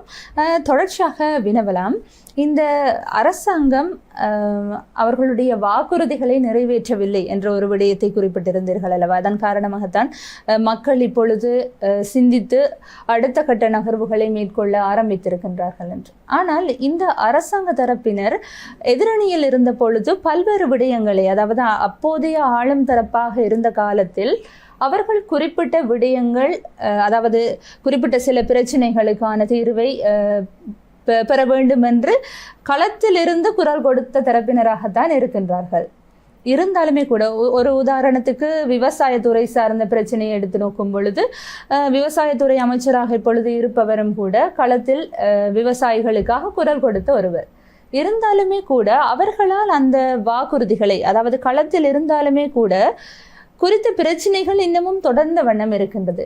ஏன் அவர்களால் இந்த விடயங்களை செயற்படுத்த முடியவில்லை, அதாவது அவற்றுக்கான தீர்வை உரியவாறு பெற்றுக் கொடுக்க இயலவில்லை என்று நினைக்கின்றீர்கள்? இது நீங்கள் அரசாங்க தரப்பினரிடம் கேட்டிருக்க வேண்டிய கேள்வி. அவர்கள் இன்னும் எதிர்க்கட்சி மனநிலையில் இருக்கிறார்கள். அவர்கள் எப்போதுமே தகவல்களை திரட்டிக் கொள்வதிலே, ஆர்ப்பாட்டங்கள் செய்வதிலே, போராட்டங்களை செய்வதிலே, அடுத்தவரை குறை கூறுவதிலே வல்லவர்கள். ஆகவே அவர்கள் எதிர்க்கட்சியாக இருக்கின்ற பொழுது அல்லது எதிர்த்தரப்பிலே இருக்கின்ற பொழுது இந்த அவர்களுடைய அந்த அரசியல் இருப்பை தக்க வைத்துக் கொள்வதற்காக இந்த மாதிரியான ஆர்ப்பாட்டங்கள், போராட்டங்கள், வீதிக்கு இறங்குவதுதான் தொடர்ச்சியாக நடைபெற்று கொண்டிருந்தன. ஆனால் அவர்கள் ஆட்சிக்கு வந்த பிறகு இந்த கடந்த 6 மாதங்களில் இப்போதுதான் அந்த வேலைநிறுத்தங்கள் சம்பந்தமாக பேச்சே வெளியே வர ஆரம்பிக்கிறது. எந்த விதமான பிரச்சனைகளும் கிடையாது. இந்திய பிரதமர் நரேந்திர மோடி அவர்கள் வந்து செல்கின்றார். நாட்டிலே யாரும் அவருக்கு கருப்பு கொடி காட்டவில்லை, யாரும் அவரை வெளியேறு என்று சொல்லவில்லை, அவரோடு செய்து கொண்ட ஒப்பந்தங்களை ரத்து செய்ய என்று சொல்லி யாரும் கோஷம் எழுப்பவில்லை. இதெல்லாம் ஜேவிபி எதிர்த்தரப்பிலிருந்து அரசாங்கமாக ஐக்கிய மக்கள் சக்தியோ, ஐக்கிய தேசிய கட்சியோ, ஸ்ரீலங்கா பொதுஜன பெரமுனவோ இருந்திருந்தால் நடந்திருக்கும். ஆனால் இன்றைக்கு அவர்கள் ஆட்சிக்கு வந்ததன் பின்னர் தான் அவர்களுக்கு ஒரு நாட்டை கொண்டு நடாத்துவது என்பதன் யதார்த்தம் புரிய ஆரம்பித்திருக்கிறது. நான் அதான் சொன்னேன், மக்கள் வந்து ஆரம்பத்திலிருந்து இதை பற்றி சிந்திக்கலை. சிந்திக்க வேண்டிய விஷயம் இருக்குது. என்னென்னு சொன்னால், ஒரு கட்சியை நாங்கள் ஆட்சிக்கு கொண்டு வரப்போகின்றோம், இவர்களுக்கு என்ன முன் அனுபவம் இருக்கிறது. கோட்டாபே ராஜபக்ச அவர்கள் பதவிக்கு வருகின்ற பொழுது ஒரு விஷயம் சொல்லப்பட்டது, அனுபவம் வாய்ந்த ஒரு அணி இருக்கிறது அவரிடம், மஹிந்த ராஜபக்சேவோட அணி இருக்கிறது. அதையும் தாண்டி அவர் வியத்மக என்கின்ற ஒரு புத்திஜீவிகள் குழுவை வைத்திருந்தார் என்று சொல்லப்பட்டது. அதே புத்திஜீவிகள் தான் இந்த என்பிபியோடு இணைந்து கொண்ட குழுவினராக இருக்கின்றார்கள். மக்கள் இதையெல்லாம் அலசி ஆராயவில்லை. அன்றோகுமார திசாநாயக்க என்கின்ற ஒரு தனி மனிதனுடைய பேச்சினால் கவர்ந்தெழுக்கப்பட்டார்கள். அவர் சொன்ன அத்தனையும் நம்பினார்கள். அவர் சொல்லுகின்றதெல்லாம் வேத வாக்காக பார்க்கப்பட்டது. நான் பயங்கரவாத தடை சட்டத்தை நீக்குவேன், மலையகத்திலிருந்து வீட்டு வேலைக்கு செல்கின்ற பிள்ளைகளை நிறுத்த வேண்டும், கொழும்பில் ஹோட்டலுக்கு பீங்கான் கழுவுறதுக்கு தேநீர் ஊற்றுவதற்காக வரக்கூடிய மலையக இளைஞர்களை கொண்டு வர முடியாது, இவர்களுடைய வாழ்க்கை தரத்தை மாற்றுவேன், சம்பள உயர்வு, இதெல்லாம் வந்து மக்களுக்கு உண்மையிலே இவர் யாரடா, இவர் எங்கிருந்து வந்திருக்கிறார், எங்களை காப்பதற்கு இவரை விற்றால் வேறு யாரும் அல்ல என்கிற எண்ணத்திலே தான் மக்கள் வாக்களித்தார்கள். என்றைக்காவது, அதாவது அல்ஃபிரட் துரையப்பா காலத்துக்கு பிறகு யாழ்ப்பாணத்திலே மக்கள் ஒரு தேசிய கட்சிக்கு வாக்களித்த முதலாவது சந்தர்ப்பமாக இது இருக்கிறது. வெற்றி பெற்றார்கள். 3 பேர் யாழ்ப்பாண மாவட்டத்து பாராளுமன்ற உறுப்பினர்கள். ஒரு விவாதத்துக்கு கொண்டு வந்து பேச வைக்க முடிகிறது அவர்களை? ஏதாவது ஒரு கதையை தெளிவாக அழுத்தம் திருத்தமாக பேச தெரிகிறதா? இல்லை தானே. ஏழாலை யாழ்ப்பாணத்தில் ஏழாலை இருக்குது, ஏழாலை யாழ்ப்பாணத்தில் இருக்காங்கிறது அங்குள்ள பாராளுமன்ற உறுப்பினர்களுக்கு பெரிய பிரச்சனையாக இருக்குது. ஆகவே இந்த அளவுக்கு அரசியல் அறிவு சுத்தமும் கிடையாத ஒரு கூட்டமாக தான் இன்றைக்கு அந்த 159 பேரும் அங்கே காணப்படுகிறார்கள். ஆகவே தான் இவர்களால் இந்த விடயங்களை செய்ய முடியாது. பேச முடியுமே தவிர செய்ய முடியாது. பேசுவது மிக இலகுவானது. எதிர்க்கட்சி மனநிலையிலிருந்து ஆளுந்தரப்பை விமர்சிப்பது மிக இலகுவானது. உங்களால் பேச முடியவில்லை, உங்களால் இந்த நிகழ்ச்சி நடத்த தெரியாது என்று நான் வெளியிலிருந்து சொல்லலாம். ஆனால் இந்த இடத்துக்கு வந்து உட்கார்ந்து இப்படி 3 கேமரா வச்சு நாங்கள் லைட்ஸை போட்டு ஒரு எடிட்டரை வச்சு வேலை செஞ்சால் தான் இதனுடைய அழுத்தம் தெரியும். வெளியிலேருந்து பேசுகிறது இல்லை, டிவிலேயோ அல்லது யூடியூப்லேயோ பார்த்துட்டு பேசலாம். ஆனால் அது செய்கிறதுல இருக்கக்கூடிய சிரமம் தெரியணும். அதுக்குள்ள காஸ்ட் என்னங்கிறது தெரியணும். தெரியாமல் நாங்கள் பேசினா நாங்கள் என்பிபிக்காரங்க மாதிரி இருக்கணும். அதுதான் இங்கே நடந்திருக்கக்கூடிய விஷயம். யதார்த்தம், அரசியல் நிலைப்பாடு, செயல்பாடு எதுவுமே அவர்களுக்கு புரிந்திருக்கவில்லை. இவர்களால் இதற்கு முன்பு எப்போதும் கூட ஒரு நிழல் மந்திரி சபை அமைக்கப்பட்டது கிடையாது. நாங்கள் அரசியலில் படிச்சிருக்கோம் தானே. ஒரு எதிர்த்தரப்பாக இருக்கவங்க அடுத்து ஆட்சிக்கு வரப்போகிறாங்க அப்படின்னு சொன்னால் அவங்க ஒரு நிழல் அமைச்சரவை வைத்திருப்பார்கள். ஒவ்வொரு விடயத்துக்கும் பொறுப்பாக ஒவ்வொரு பாராளுமன்ற உறுப்பினர்கள் எதிர்க்கட்சி தலைவர் நியமித்திருக்க வேண்டும். அவர்கள் தான் அந்த விடயங்களை பற்றிய விவரங்களை அலசிக்கொண்டிருப்பார்கள். பாராளுமன்ற விவாதங்களிலே அரசாங்கத்தினுடைய வெளிவிவகார அமைச்சர் பேசுகிறார்னு சொன்னால் இங்கே எதிர்க்கட்சியிலே அந்த விடயத்துக்கு பொறுப்பான ஒரு பாராளுமன்ற உறுப்பினர் அவரோடு வாதிடக்கூடிய நிலையில் இருக்க வேண்டும். ஜேவிபி எப்போது அதை செய்திருக்கிறது? எப்போவாவது ஜேவிபியினுடைய நிழல் மந்திரி சபையில் இவர்தான் பாதுகாப்பு அமைச்சர், இவர்தான் நிதி அமைச்சர், நாங்கள் ஆட்சிக்கு வந்தால் இவர்தான் தொழில்துறை அமைச்சர் என்ற ஒரு பேச்சு இருந்ததா? இருந்தது கிடையாது தானே. அப்போ இவங்களுக்கு அனுபவமே இல்லை அப்படிங்கிறது தெரிந்தும் மக்கள் வாக்களித்து விட்டார்கள் இவருடைய வார்த்தை ஜாலங்களை நம்பி. அது எவ்வளவு பெரிய தவறு என்பது இப்போது புரிய ஆரம்பிக்கிறது. ஆகவே மிக குறுகிய காலத்துக்குள்ளே இந்த அரசாங்கத்தினுடைய வீழ்ச்சி ஆரம்பமாகி இருக்கிறது. கோட்டாபய ராஜபக்சேவனுடைய வீழ்ச்சி கூட 2 வருஷம் எடுத்துச்சு. ஆனால் 6 மாதங்களில் இவர்களுடைய வீழ்ச்சி ஆரம்பித்திருக்கிறது. இது இனி இப்படியே தான் போக போகிறது. ஆனால் இந்த விடயத்தை எடுத்து நோக்கும் பொழுது வடக்கு கிழக்கு பிராந்திய மக்களும் கூட இந்த தேசிய மக்கள் சக்தியினருக்கு நம்பி வாக்களித்திருக்கின்றார்கள், அதாவது ஒரு தேசிய கட்சிக்கு வாக்களித்திருக்கின்றார்கள். இந்த விடயத்திற்கும் அவர்களுடைய வாக்குறுதிகள், அவர்கள் வழங்கிய உறுதிமொழிகளின் காரணமாகத்தான் தமிழ் மக்களும் அந்த அலையில் அடித்து செல்லப்பட்டார்களா, அல்லது தமிழ் தேசிய கட்சிகளுக்குள் காணப்பட்ட குழப்ப நிலைகள், முரண்பாடுகளின் காரணமாக மக்கள் விலகி சென்றிருப்பார்களா? என்ன என்று நீங்கள் கருதுகின்றீர்கள்? இது பொதுவான ஒரு விஷயத்தை நாங்கள் பார்க்க வேண்டும். அதாவது வடகிழக்கு என்பது தமிழர்களுடைய பாரம்பரிய தாயக பூமி. இங்கே நாங்கள் தேசிய கட்சிகளை ஆதரிப்பதை நிறுத்தி நீண்ட காலமாகிவிட்டது. நாங்கள் தென்னிலங்கையிலிருந்து அரசியல் மேற்கொள்கின்ற ஒரு தமிழ் கட்சியை சார்ந்தவர். ஆக வடக்கிலே எங்களுடைய அங்கு இருக்கக்கூடிய கட்சிகளோடு நாங்கள் மிக நெருக்கமாக இருக்கின்றோம். நாங்கள் வெளிப்படையாகவே தமிழரசு கட்சியை ஆதரிக்கின்றோம். தேர்தல்களின் போது தமிழ் தேசிய கூட்டமைப்புக்கு மாகாண சபை தேர்தலின் போது எங்களுடைய தலைவர் அந்த நேரம் நாங்கள் ஐக்கிய தேசிய கூட்டணியில் இருந்தாலும் கூட ஐக்கிய தேசிய கூட்டணி அங்கே போட்டியிடுகின்ற பொழுதும் கூட நாங்கள் தலைவர் சென்று தமிழ் தேசிய கூட்டமைப்புக்கு வாக்களிக்குமாறு அங்கே பிரச்சாரம் செய்திருக்கின்றார். ஆகவே எங்களுக்கு அந்த உறவு இருக்கிறது. அது பாதுகாக்கப்பட வேண்டிய ஒரு விடயம். தமிழ் தேசியம் எங்களுடைய அந்த தேசிய கட்சிகள் தமிழ் தேசிய கட்சிகள் என்பது பாதுகாக்கப்பட வேண்டிய விஷயம். ஆனால் அங்கும் அவர்களுக்கு இடையில் இடம்பெற்றிருக்கக்கூடிய முரண்பாடுகளும் ஒரு காரணமாக இருக்கலாம்.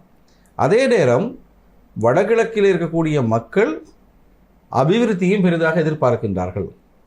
அந்த அபிவிருத்தி சம்பந்தமான விடயங்களை இந்த தமிழ் கட்சிகள் பேச மறந்து விட்டனவோ என்கின்ற ஒரு பிரச்சனையும் அங்கு இருக்கிறது. ஒரு காலகட்டத்தை எடுத்துக்கொண்டீங்கன்னு சொன்னால் முன்னாள் அமைச்சர் டக்ளஸ் தேவானந்தா அவர்கள் குறிப்பிடத்தக்க அளவு அபிவிருத்தி நடவடிக்கைகளை அங்கே மேற்கொண்டிருந்தார்.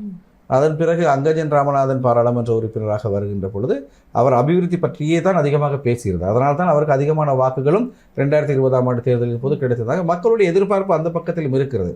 இவர்கள் சொன்னது முழுக்க இருந்த ஆட்சியாளர்கள் அத்தனை பேரும் திருடர்கள், ஊழல்வாதிகள், மோசடியாளர்கள் என்று சொல்கின்ற பொழுது மக்கள் இவர்களை மொத்தமாக நம்ப ஆரம்பித்து விட்டார்கள்.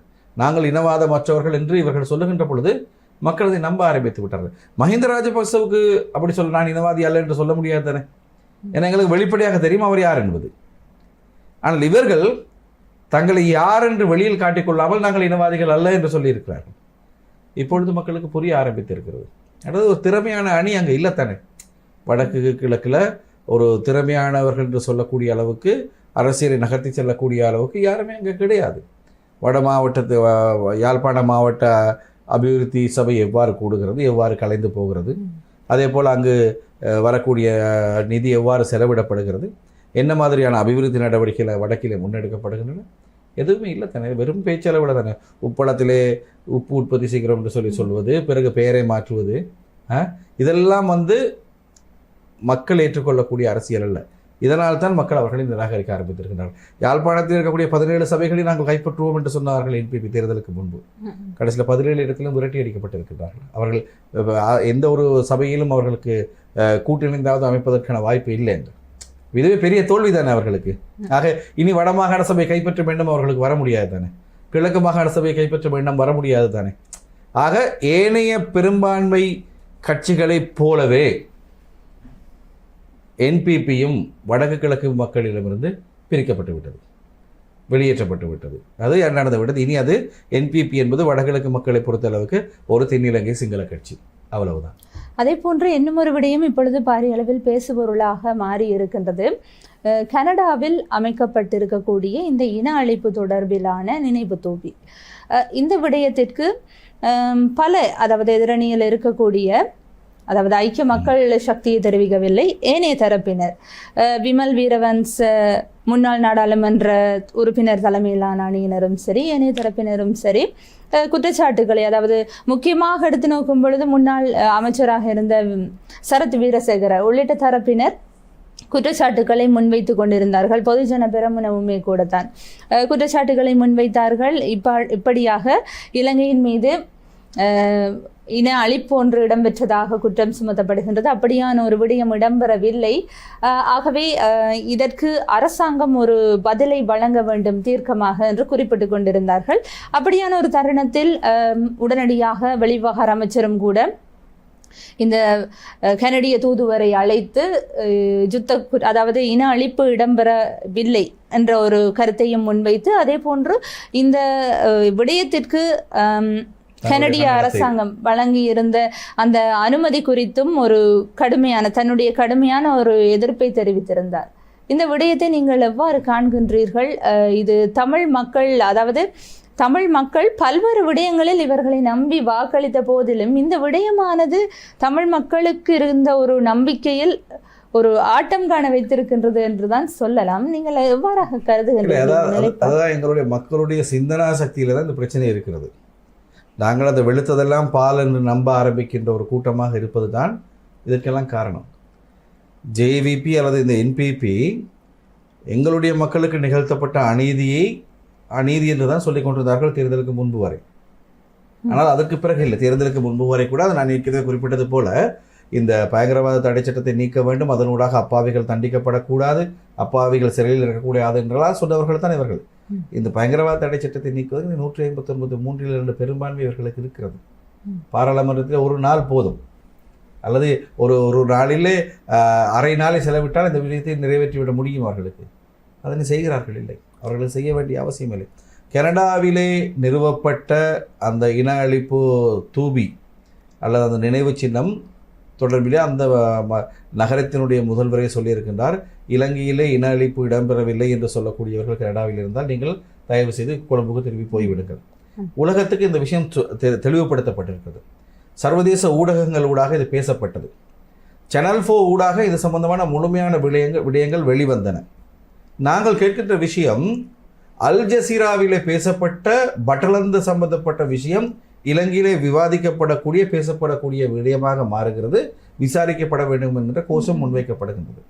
அப்படியானால் சேனல் 4 சொல்லப்பட்ட இந்த இன அழிப்பு சம்பந்தப்பட்ட விஷயத்தை ஏன் பாராளுமன்றத்திலே விவாதத்துக்கு எடுத்துக்கொள்ள முடியாது? அதுவும் சர்வதேச ஊடகங்களில் சொல்லப்பட்ட விஷயம்தானே. ஆகவே இவர்களுக்கு உள்ள தேவை என்னவென்றால் தங்களுடைய அரசியல் இருப்புக்கான தேவைகளை மாத்திரம்தான் செய்ய வேண்டும். அவர்களுக்கு பொதுவான விஷயங்கள், இந்த நாட்டிலே தமிழ் மக்களையும் சிங்கள மக்களையும் முஸ்லீம் மக்களையும் சமமாக நடத்தக்கூடிய எந்த ஒரு அரசாங்கமும் இதுவரை வரவில்லை.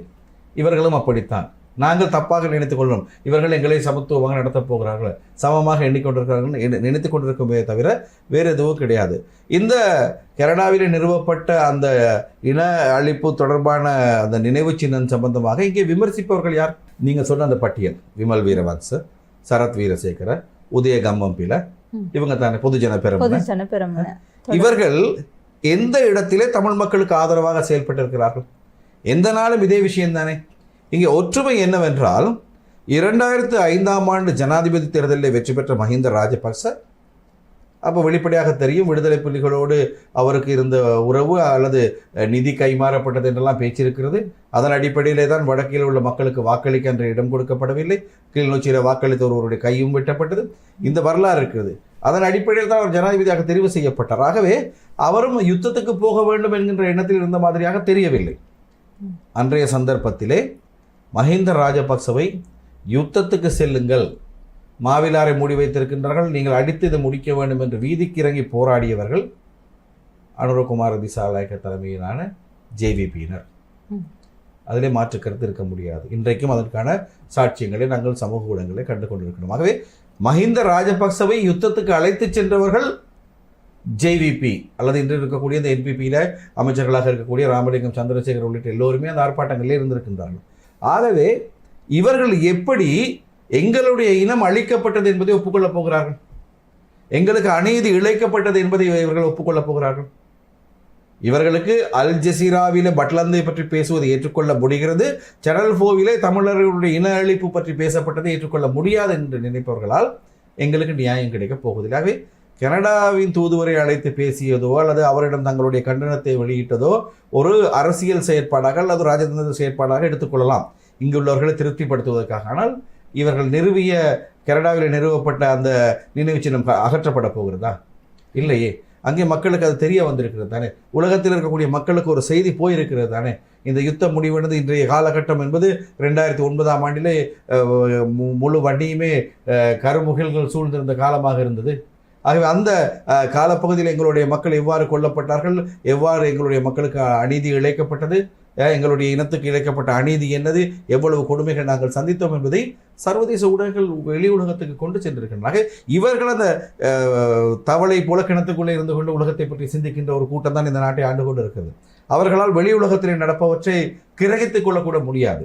ஆகவே எங்களுடைய இனம் அழிக்கப்பட்டது, இன அழிப்பு ஒன்று இடம்பெற்றது என்பதை சர்வதேசம் ஏற்றுக்கொண்டிருக்கிறது என்பதுதான் கனடாவில் நிறுவப்பட்டிருக்கக்கூடிய இந்த தூவி உலகத்துக்கு எடுத்து சொல்லுகின்றது.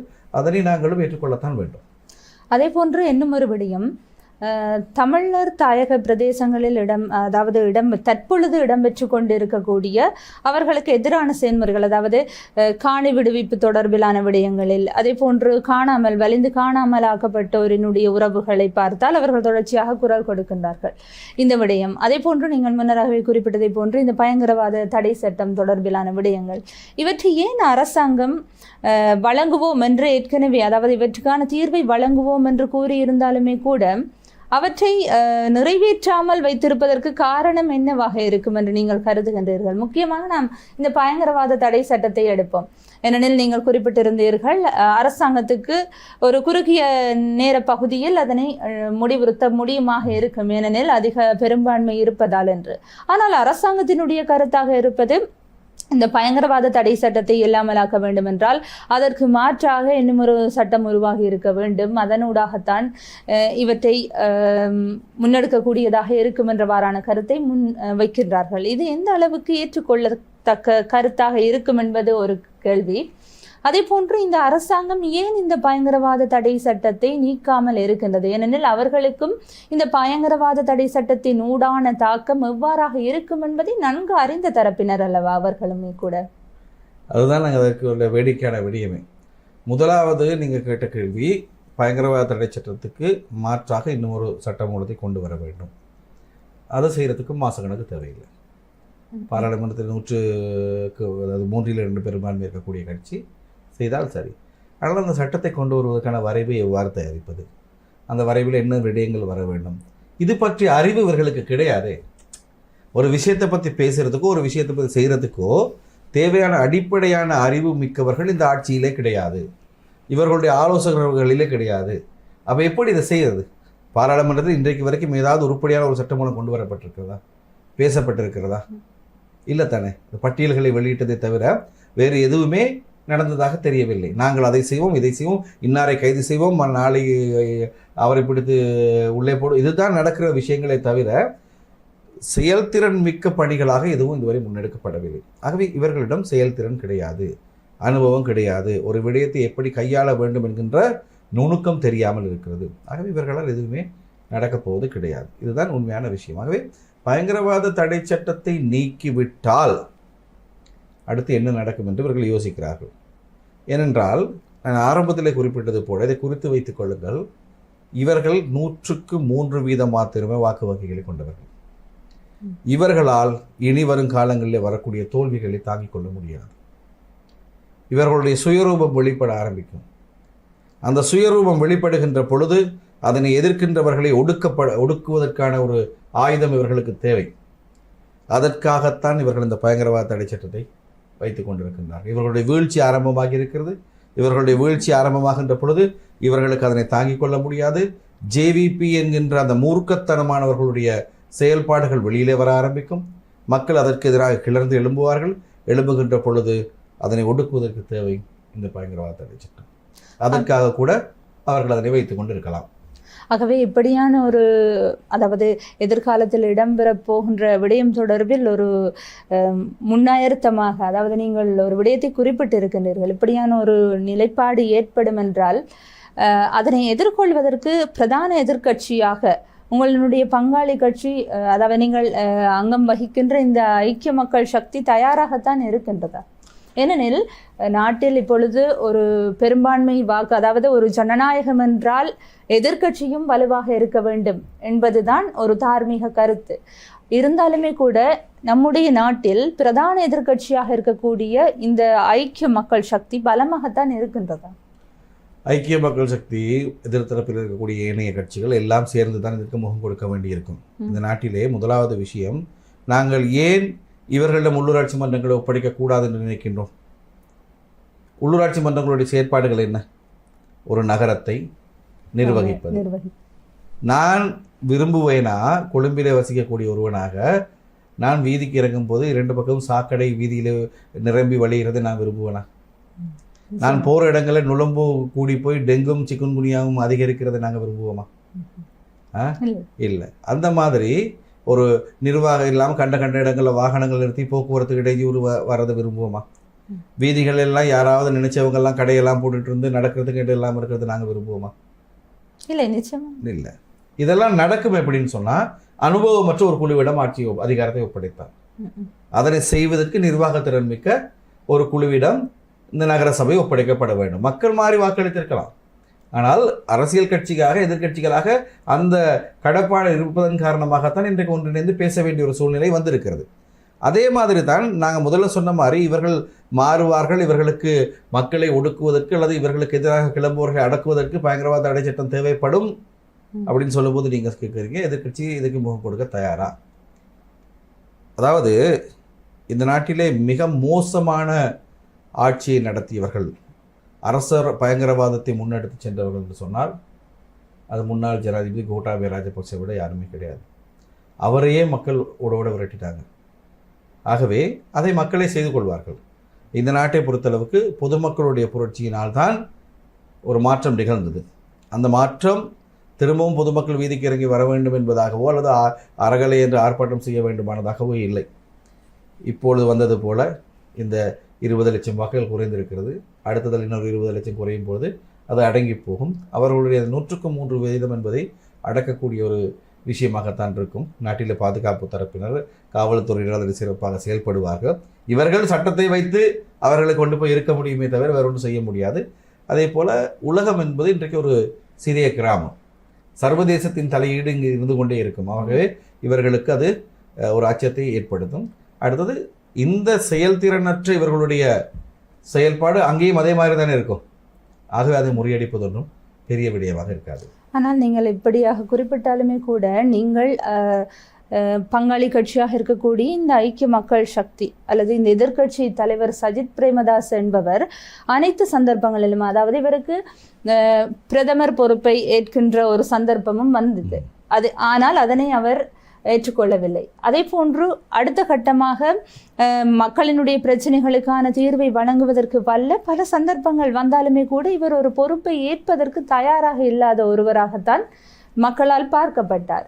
அதே போன்று எதிரணியில் நாடாளுமன்ற அமர்வுகளின் போதும் கூட பார்க்கும் பொழுது மக்களினுடைய பிரச்சனைகளை குறிப்பிடுவதாக அவர் குறிப்பிட்டாலுமே கூட ஒரு வலுவான எதிர்க்கட்சி தலைவராக மக்கள் மத்தியில் பார்க்கப்பட முடியாத அளவுக்கு இந்த எதிர்க்கட்சி தலைவர் மாறிக்கொண்டிருக்கின்ற சந்தர்ப்பங்கள் தான் இருக்கின்றன. இப்படியான ஒரு தலைமத்துவத்துடன் உங்களுடைய அணியினரும் கூட பயணிப்பது ஒரு பொருத்தமானதாக இருக்குமா? நாங்கள் ரணில் விக்ரமசிங்கவை எதிர்க்கட்சி தலைவராகவும் எங்களுடைய கூட்டணியின் தலைவராகவும் வைத்துக் கொடுத்தால் மைத்திரிபால சிறிசேனவை ஜனாதிபதி ஆக்கினோம். அரசியலிலே எதிர்காலத்திலே சுவாரஸ்யமான சம்பவங்கள் நடக்கின்ற பொழுது அதற்கான முடிவுகள் தெரிய வரும். நிச்சயமாக. ஏனெனில் இந்த விடயத்தை பார்க்கும் பொழுது ஐக்கிய மக்கள் கூட்டணிக்குள் இருக்கக்கூடிய அதிகளவிலான பங்காளி கட்சிகள் என்று பார்க்கும் பொழுது தமிழ் முஸ்லிம் மக்களை பிரதிநிதித்துவப்படுத்தக்கூடிய முக்கிய கட்சிகள் இருக்கின்றீர்கள். ஆனால் அவர்களுக்குரிய சரியான அங்கீகாரம் அந்த கட்சிக்குள் கிடைக்கின்றதா? இல்லை, இப்பொழுது தேசிய பட்டியல் கூட நாங்கள் இந்த முறை பலவந்தப்படுத்தி பெற்றுக்கொண்டது தானே. அது நிசாம் காரியப்பர் அவர்கள் ஸ்ரீலங்கா முஸ்லீம் காங்கிரசினுடைய பொதுச் செயலாளர் நீதிமன்றத்துக்கே போய்விட்டார் இந்த விடயமாக. இப்படித்தான் நீங்கள் பெற்றுக்கொள்ள வேண்டும். நாங்கள் அரசாங்கத்தினுடைய பங்காளியாக இருந்தாலும் எதிர்கட்சியாக இருந்தாலும் இந்த நாட்டில் சில எங்களுடைய உரிமைகளை பெற்றுக்கொள்கின்ற பொழுது இந்த நிலைமை தான் நாங்கள் கூட்டணியாக இருக்கின்ற கட்சியில் கூட எங்களுக்கு பெற்றுக்கொள்ள வேண்டியிருக்கிறது. திருப்தி இல்லாத விஷயங்கள் நிறைய இருக்கின்றன. ஆனால் எங்களுக்கு உடன்பட்டு செல்லக்கூடிய சில விஷயங்கள் இங்கே காணப்படுகின்றன. உதாரணத்துக்காக நான் ஒரு விஷயத்தை சொல்லுகின்றேன். கடந்த ஜனாதிபதி தேர்தலின் பொழுது பெருந்தோட்ட மக்களுக்கு 10 பர்ச்சஸ் காணி வழங்குவது, அதாவது வதிவிட காணியாக 10 பர்ச்சஸ் காணியை வழங்குவது, வீடு கட்டிக்கொள்ள வசதி உள்ளவர்கள் வீடு கட்டிக்கொள்ளலாம், ஏனையோருக்கு அரசாங்கமோ அல்லது இந்திய வீட்டு திட்டத்தின் மூலம் வீடு கட்டி கொடுக்கலாம். அதே போல் வாழ்வாதார காணியாக இளைஞர்களுக்கு யுவதிகளுக்கு தங்களுடைய பொருளாதார செயல்பாடுகளை முன்னெடுப்பதற்கான காணி வழங்குவது என்கின்ற 2 விடயங்களை பேசியிருந்தோம். அதிலே தமிழ் முற்போக்கு கூட்டணியோடு அதற்கு இணக்கம் தெரிவித்து சஜித் பிரேமதாஸ் அவர்கள் கையொப்பமிட்டார் எங்களோடு ஒப்பந்தத்திலே. இதை எங்களுக்கு வேறு யாரும் செய்ய மாட்டாங்க. வேறு யாரிடம் பேசி இதனை எங்களால் நிறைவேற்றிக் கொள்ள முடியாது. எங்களுக்கு சமூகத்துக்கு தேவையான ஒரு விஷயம், நாங்கள் இதை செய்ய வேணும், இதை நீங்கள் எங்களுக்கு செய்துதாங்கன்னு கேட்கின்ற பொழுது நிச்சயமாக நான் என்னுடைய ஆட்சி காலத்தில் இதனை முன்னிலைப்படுத்தி செய்கிறேன்னு சொல்லி அவர் எங்களுடைய தமிழ் முற்போக்கு கூட்டணியுடைய தலைவர்களோடு ஒரு ஒப்பந்தத்திலே கைச்சாத்திட்டு கொண்டார். அப்போது இந்த நிலை எங்களுக்கு வேறு யாரோடும் இந்த அரசியலில் இல்லை.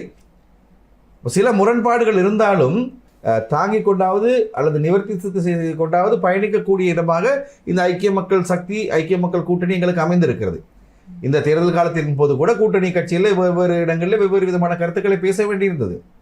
முரண்பாடுகள் இல்லை என்று சொல்வதோ அல்லது இவர்கள் அத்தனையும் நாங்கள் கேட்கிறது எல்லாவற்றையும் தாம்பலத்திலே வைத்து தட்டிலே வைத்து எங்களுக்கு வழங்குகிறார்கள் என்று சொல்வதோ இல்லை. இந்த உள்ளூராட்சி மன்ற தேர்தல் முடிவுகளின் போதும் கூட நாங்கள் பெற்றுக்கொள்ள வேண்டிய அந்த பட்டியல் ஆசனங்களை பெற்றுக்கொள்வதிலே எங்களுக்கிடையே முரண்பாடு இருக்கிறது. தலைவர் பதவிகளை பிரித்துக் கொள்வதிலே முரண்பாடு இருக்கிறது. ஆனால் இந்த இடத்தில் அந்த முரண்பாடுகள் இருந்தாலும் இணங்கி செல்லக்கூடிய ஒரு இடமாக இது இருப்பதன் காரணமாகத்தான் நாங்கள் இந்த கூட்டணியிலே தொடர்ந்து கொண்டிருக்கின்றோம் என்பதையும் ஞாபகப்படுத்த வேண்டும். அதற்காக நாங்கள் 100% ஐக்கிய மக்கள் சக்தியை சேர்ந்தவர்கள் என்பதையும் கருத்தில் கொள்ள வேண்டாம். நாங்கள் தேவையான பொழுது சரியான முடிவுகளை எதிர்காலத்தில் எடுப்போம். ஆம் நேயர்களே, அந்த வகையில் இன்று நம்முடைய நேர்கொண்ட பார்வை நிகழ்ச்சியில் நம்முடன் இணைந்து கொண்டிருந்தார் ஜனநாயக மக்கள் முன்னணியினுடைய பொதுச் செயலாளர் பரணிதரன் அவர்கள். அவர்களுக்கு நம்முடைய நன்றிகள். நன்றி, வணக்கம். ஆம் நேயர்களே, அந்த வகையில் மற்றொரு நேர்கொண்ட பார்வை நிகழ்ச்சியூடாக உங்கள் அனைவரையும் சந்திக்கும் வரை உங்களிடமிருந்து விடைபெறுகின்றேன். நன்றி.